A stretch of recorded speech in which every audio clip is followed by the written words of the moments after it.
So hi everyone, ఆస్ట్రోటెక్నిక్ ఛానల్కి స్వాగతం. So ఈరోజు టాపిక్ ఏంటంటే ఒక్కొక్క పంచాంగంలో ఒక్కొక్క రకమైన డిఫరెన్సెస్ వస్తుంది. అంటే పండగలు చూసేటప్పుడు ఒక పంచాంగంలో ఒకలాగా ఉంటుంది, ఇంకో పంచాంగంలో ఇంకోలా ఉంటుంది. దీనికి కారణం ఏంటి అని తెలుసుకోవాలంటే మనం తెలుసుకోవాల్సిన టాపిక్ ఏంటంటే అయనాంశ. ఈ అయనాంశ ఎలా తీసుకుంటున్నాం అనే దాన్ని బట్టి పంచాంగంలో కానీ ఎక్కడైనా జాతకంలో కానీ జ్యోతిషంలో కానీ మనకి క్యాలిక్యులేషన్స్ మారిపోతాయి. దానివల్ల మనకి పండగలు కానీ లేకపోతే జ్యోతిషంలో వచ్చేసరికి మీకు దశలు కానీ ఇవన్నీ మారిపోతూ ఉంటాయి అన్నమాట. సో అయనాంశ అంటే ఏంటి అనేది తెలుసుకుందాం. ఓకే, సో అయనాంశ వచ్చేసరికి ఏంటంటే ఇప్పుడు మనం శ్రీరాముడు ఉన్న కాలంలోకి వెళ్ళాం అనుకోండి. సో ఆ యుగంలోకి వెళ్ళాం అనుకోండి. అప్పట్లో ఏంటంటే మీకు వసంత ఋతువు అనేది మృగశిర లేదా పునర్వసు నక్షత్రాల దగ్గర చంద్రుడు ఉన్నప్పుడు మీకు అంటే ఇప్పుడున్న టైంతో పోలిస్తే అప్పుడు ఆ టైంలో వసంత ఋతువు వచ్చేది. కానీ ఇప్పుడు మనం చూసాం అనుకోండి, అలా లేదు. ఇప్పుడు మనకి మీనరాశిలో ఉత్తరాభద్ర నక్షత్రం దగ్గరగా ఉన్నప్పుడు అప్పుడు వసంత ఋతువు వస్తుంది. సో ఇలా చేంజ్ అయింది ఋతువులు, కానీ ఇలా ఇవి మారిపోతూ ఉన్నాయి అన్నమాట. సో ఇలా మారడం వల్ల మనకి ఏంటంటే ఈ క్యాలిక్యులేషన్స్ అనేవి కూడా మారుతూ వచ్చాయి.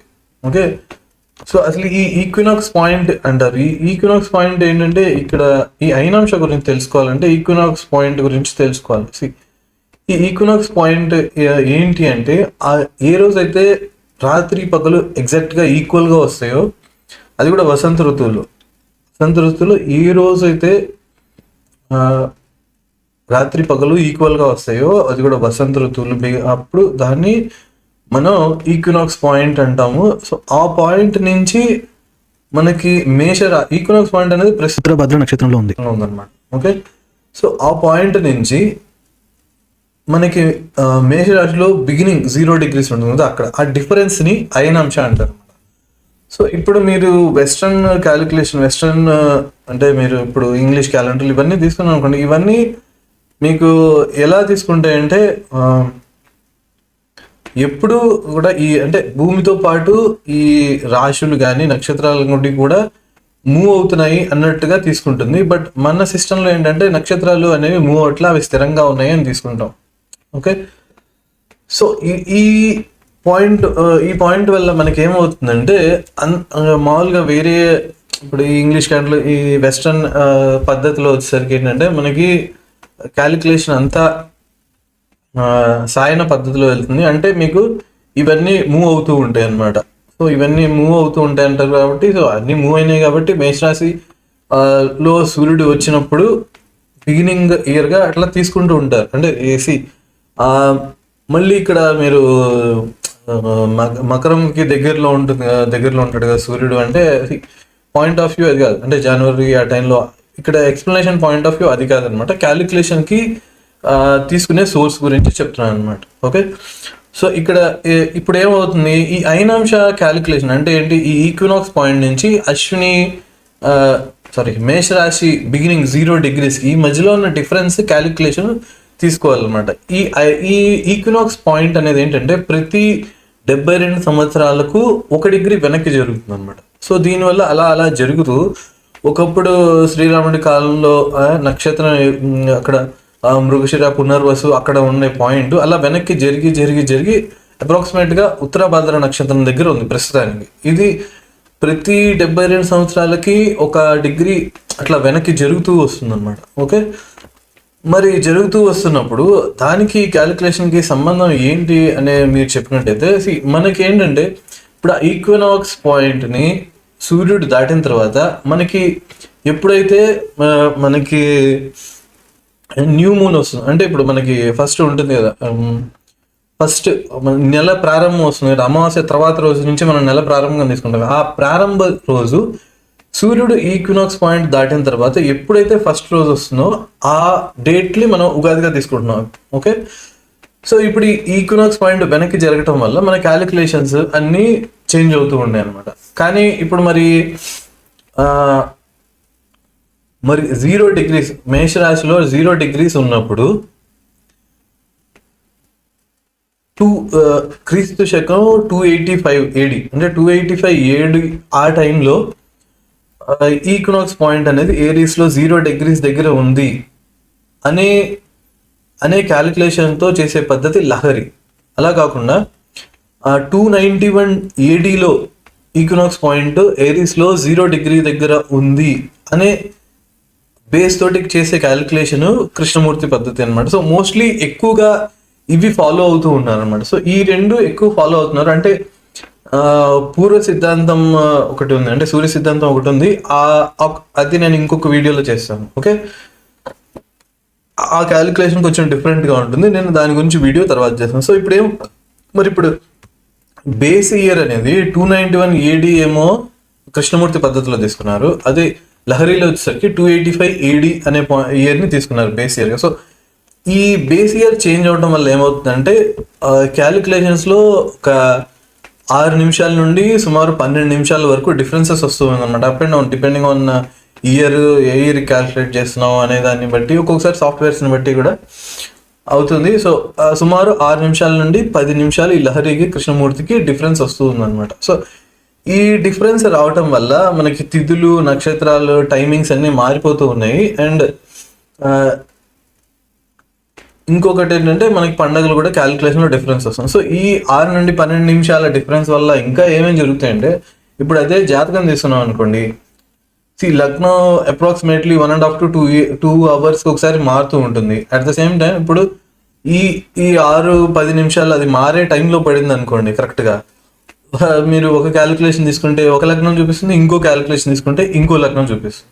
ఓకే, అండ్ ఇది కాక మీకు దశల క్యాలిక్యులేషన్ చూశాడు అనుకోండి, దశల క్యాలిక్యులేషన్ కూడా ఇక్కడ నిమిషాల్లో తేడా వస్తే ఒక్కొక్కసారి నెలలు, సంవత్సరాల్లో దశలు క్యాలిక్యులేట్ చేయడంలో తేడా వస్తుంది అనమాట. సో మీరు ఒక దగ్గరికి వెళ్ళారనుకోండి, మీకు ఈ దశ జరుగుతుంది అంటారు, ఇంకొకరి దగ్గరికి వెళ్ళారనుకోండి మీకు ఇంకో దశ జరుగుతుంది అని చెప్తారు. సో ఆ డిఫరెన్సెస్ కూడా వస్తాయి అనమాట. సో ఇదంతా ఎందుకు వస్తాయంటే అయనాంశ మనం ఎలా తీసుకుంటున్నాము క్యాలిక్యులేషన్ అనే దాన్ని తీసుకొని మనకి ఈ డిఫరెన్సెస్ వస్తాయి అన్నమాట. సో మోస్ట్లీ అందరూ ఎక్కువ మంది ఫాలో అయ్యేది ఏంటి అంటే మీకు లహరి మెథడే ఫాలో అవుతారు most of the cases, almost అందరూ. బట్ కొంతమంది కృష్ణమూర్తి పద్ధతి ఫాలో అవుతారు, ఇంకా కొంతమంది పూర్వ సిద్ధాంతం లేదా సూర్య సిద్ధాంతం పద్ధతిని ఫాలో అవుతూ ఉంటారు అనమాట. సో నేను కూడా లహరినే ఫాలో అవుతాను. బట్ లహరి అనేది నాకు ఇప్పటివరకు బెటర్ రిజల్ట్స్ వచ్చినాయి, కొంచెం యాక్యురేట్గా వచ్చినాయి. నేనైతే డే వైజ్ ప్రిడిక్షన్స్ కూడా ఆల్రెడీ ట్రై చేశాను. డైలీ ప్రిడిక్షన్స్ కూడా, అంటే ఒకళ్ళ జాతకం తీసుకొని ఈరోజు ఏం జరుగుతుంది, తర్వాత ఏం జరుగుతుంది అనేది ఇది కూడా ఎక్స్పెరిమెంట్లు చేశాను. బట్ మోస్ట్లీ నాకు ఇవి కూడా కరెక్ట్గానే వచ్చాయి. సో నేను అందుకని ఇంకా నాకు కరెక్ట్గా వస్తున్నప్పుడు మళ్ళీ దీన్ని ఎందుకు కదిలియటం అని చెప్పి నేను లహరిలో వెళ్తున్నా. అండ్ ఇది కాకుండా కొంచెం పూర్వ సిద్ధాంతం మీద కూడా నేను కొంచెం వర్కౌట్ చేయాలనుకుంటున్నాను. అంటే నాకే ఇక్కడ ఏది కరెక్ట్ ఏది తప్పు అని చెప్పాలంటే అది అంత ఈజీ విషయం కాదు. అసలు తప్పు అని చెప్పడం కూడా కొన్నిసార్లు అదొక ఇబ్బందికరమైన సిచ్యువేషన్ అవుతుంది. ఎందుకంటే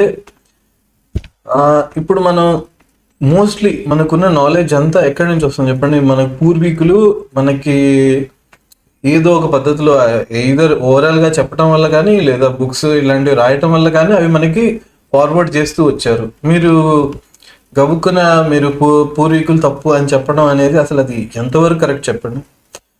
సో మనం గబుక్కున అలా జడ్జ్ చేయడం అనేది కుదిరే పని కాదు. అండ్ ఇంకొక విషయం ఏంటంటే, ఇప్పుడు మీరు పరాశర తీసుకున్నారనుకోండి, ప్రతి బుక్ చదవడానికి మీకు ఫస్ట్ ఉండాల్సింది అంటే నమ్మకం. ఈ బుక్లో ఉన్న కంటెంట్ని నమ్ముతాను, ఈ బుక్ నిజం అని నమ్మి చదవాలి. మీకు పరాశరలో మీకు ప్రియాంబులు ఇలాంటివి చూసినట్టయితే అక్కడ ఓవరాల్గా కన్వే అయ్యేది ఏంటంటే, నువ్వు ఎంత నమ్ముతావో నీకు ఎంత నాలెడ్జ్ వస్తుంది, నువ్వు ప్రతి పదానికి ఎంత విలువ ఇస్తావో నీకు ఎంత వస్తుంది అన్న మీనింగ్ వస్తుంది అనమాట. ఓకే, సో ఇది ఇంటర్ప్రిటేషన్కి కూడా చాలా బాగా ఉపయోగపడుతుంది అనమాట. మీరు నమ్మకము, మీరు పూర్వీకులకు ఇచ్చే నమ్మకం, గౌరవం అనేది మీకు ఇంటర్ప్రిటేషన్ అంటే ఒక పదానికి కానీ లేదా ఒక సబ్జెక్ట్కి కానీ మీనింగ్ వెతకడంలో మీకు చాలా చాలా బాగా యూజ్ అవుతుంది అనమాట. అది నేను ఒక 4 ఎగ్జాంపుల్ చెప్తాను దానికి.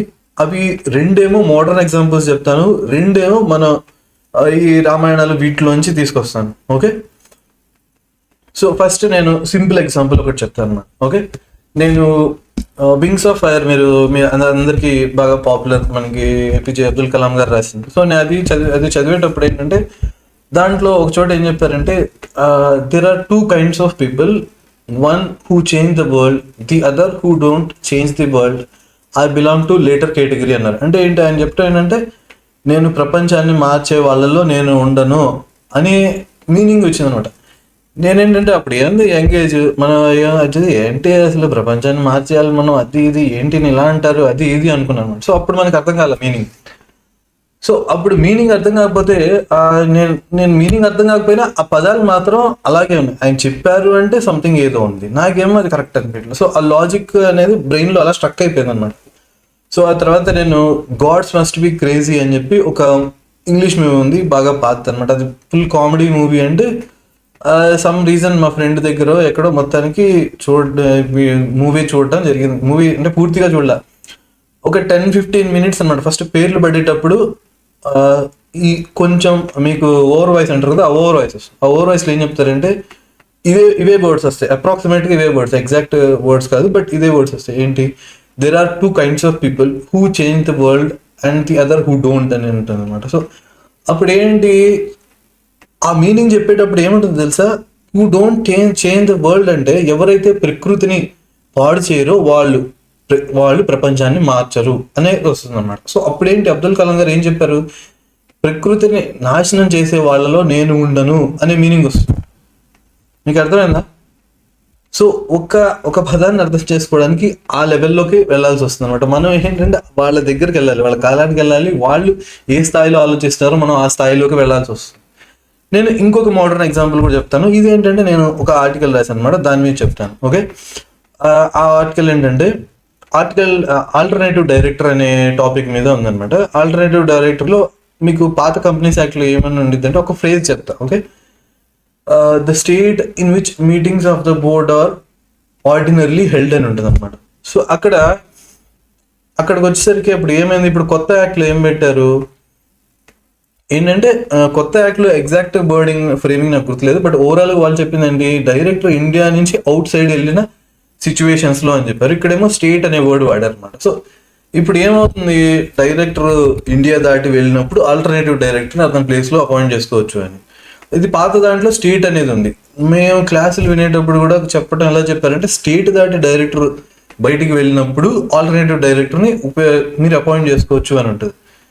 కానీ నాకు అది డైజెస్ట్ అవ్వాలన్నమాట ఆ ఇంటర్ప్రిటేషన్. ఇప్పుడు ఏంటి, ఇప్పుడు డైరెక్టర్కి హెల్త్ బాగాలేదు, డైరెక్టర్ స్టేట్లోనే ఉంటాడు, ఇప్పుడు డైరెక్టర్ మీటింగ్ అటెండ్ అయ్యే స్టేజ్లో లేడు, అలా అని చెప్పి మీటింగ్స్ అన్ని ఆపేసి కంపెనీ బిజినెస్ని ఆపేయడం కుదురుతుందా? ఇది తప్పు కదా అని చెప్పి నేను చాలాసేపు ఒక ప్లేస్లో స్టక్ అయిపోయా. అప్పుడు నేను చదువుకుంటున్నాను కాబట్టి చదువుకుంటూ కరెక్ట్గా ఆ సెక్షన్ గురించి చదువుతూ నేను బ్రేక్ ఇచ్చి లంచ్ టైం అయిందని వెళ్ళి లంచ్ తింటూ ఎందుకో రేడియో పెట్టా. అప్పుడు రేడియోలో ఏమొచ్చింది, in which state the Pacific ocean is అని చెప్పి ఒక క్వశ్చన్ అనమాట. అందులో యాంకర్ ఏదో కామెడీ కోసం ఏదో సంథింగ్ అడిగారు. అక్కడ స్టేట్ అనే వర్డింగ్ చూసారా? సో అప్పుడు నాకు అర్థమైంది ఏంటంటే స్టేట్ అనే వర్డ్కి మీనింగ్ సిచ్యువేషన్, పరిస్థితి అనే మీనింగ్ వస్తుంది అని చెప్పి. సో అప్పుడు పరిస్థితి అనే మీనింగ్ అంటే అప్పుడు ఏంటి, ఆర్డినరీగా అయితే డైరెక్టర్ వచ్చి అటెండ్ అవుతాడు, అది సాధారణ పరిస్థితి. ఇతనికి హెల్త్ బాగాలేదు, సో అది అసాధారణ పరిస్థితి కాబట్టి ఆ ప్లేస్లో ఇంకోళ్ళని అపాయింట్ చేసుకోవచ్చు. సో అలా ఇంటర్ప్రిటేషన్ ఉంటుందన్నమాట. సో ఇలా మీరు వాళ్ళ స్థాయికి వెళ్ళి మీరు చట్టం ఎవరు రాశారో వాళ్ళ స్టేజ్కి వెళ్ళి వాళ్ళ ప్లేస్కి వెళ్ళి చదవాలి. ఇప్పుడు ఒక ఆటోబయోగ్రఫీ రాశారు, వాళ్ళ ప్లేస్కి వెళ్ళి చదవాలి, అప్పుడు మీకు అర్థమవుతుంది అనమాట. అది మీకు ఉట్టి గ్రామర్ వల్లే లేకపోతే మీకు ఏవో కొన్ని వెర్బల్ నాలెడ్జ్ ఉంటేనే ఇంటర్ప్రిటేషన్ వస్తుందా, లేకపోతే మీకు ఇంటర్ప్రిటేషన్ ఆఫ్ స్టాట్యూట్స్ అని చెప్పి ఒక గైడ్ లైన్స్ ఉంటాయి ఇంటర్ప్రిటేషన్స్కి ఒక రకమైన, సో అవి చదివితేనే మీకు చట్టం చదువుతుంది వస్తుందా అంటే కాదు, దానికి మించి ఇంకొంచెం వెళ్ళాలి. ఇవన్నీ బేసిక్స్ అనమాట. ఇక్కడ ఆగిపోయే వాళ్ళు బేసిక్ స్టెప్లో ఆగిపోతారు, మీరు అది దాటి ఇంకొంచెం ముందుకు వెళ్ళాలి ఇంటర్ప్రిటేషన్స్కి. సో నేను అది అర్థం చేసుకోవడానికి నేను 2 ట్రెడిషనల్కి సంబంధించిన ఎగ్జాంపుల్స్ కూడా చెప్తానని చెప్పిన, అది చెప్తాను చూడండి. మీరు రామాయణం తీసుకున్నారనుకోండి, మీకు రామాయణం తీసుకుంటే ఫస్ట్లో ఏమొస్తుంది, మీకు అసలు దశరథ మహారాజ్ గారు ఉన్నప్పుడు అసలు ఆ నగరం ఎలా ఉంది, ఆ నగరంలో జనాలు ఎలా ఉన్నారు, వాళ్ళు ఎలాంటి ఆచారాలు అవన్నీ ఫాలో అవుతారు అనే ఎక్స్ప్లెనేషన్ వస్తుంది. మీరు అది చూసారనుకోండి, మీరు జాయింట్ గారు చెప్పేటప్పుడు ఇప్పుడు ఉన్న సిచ్యువేషన్స్ని బట్టి కొన్ని బహుశా కవర్ చేసి ఉండకపోవచ్చు, కొన్ని కవర్ అవుతాయి, కొన్ని కవర్ అవ్వవు. సో నేను ఆయన చెప్పారు కదా అని చెప్పి నేను ఆ బుక్ స్టార్ట్ చేసినప్పుడు ఫస్ట్ అది చదవగానే ఇంకా అయిపోతుంది. ఏంటి ఇప్పుడు దశరథ మహారాజు గారు ఉన్నప్పుడే రాజ్యం ఇలా ఉందంటే మరి రామరాజ్యం ఇంతకన్నా గొప్పగా ఉందంటే ఎలా ఉంది అనే థాట్ వస్తుందా రాదా మీకు చెప్పండి. సో మీరు ఏంటంటే ఒకటి చదివేటప్పుడు మీరు ఆ సిచ్యువేషన్స్లోకి మీరు సింక్ అయిపోవాలి. నేను ఆ సిచ్యువేషన్లో ఉన్నాను ఏంటి అనేది. సరే నేను ట్రెడిషనల్గా ఇంకొక సెకండ్ ఎగ్జాంపుల్ చెప్తాను. ఓకే, సెకండ్ ఎగ్జాంపుల్ చెప్తాను. ఇది మహాభారతంలో చెప్తాను. ఓకే, మహాభారతంలో నకుషుడి ఘట్టం వస్తుంది. నకుషుడి ఘట్టం వచ్చినప్పుడు ఏంటంటే భీముడిని నకుషుడు చుట్టేసి గట్టిగా పట్టేస్తాడు. అప్పుడు ఏంటి భీముడు ట్రై చేసి కుదరక అయ్యా మహానుభావుల్లా ఉన్నారు మీరెవరు అని అంటారు. సో ఇక్కడ మీరు ఆ సిచ్యువేషన్ గమనించారనుకోండి,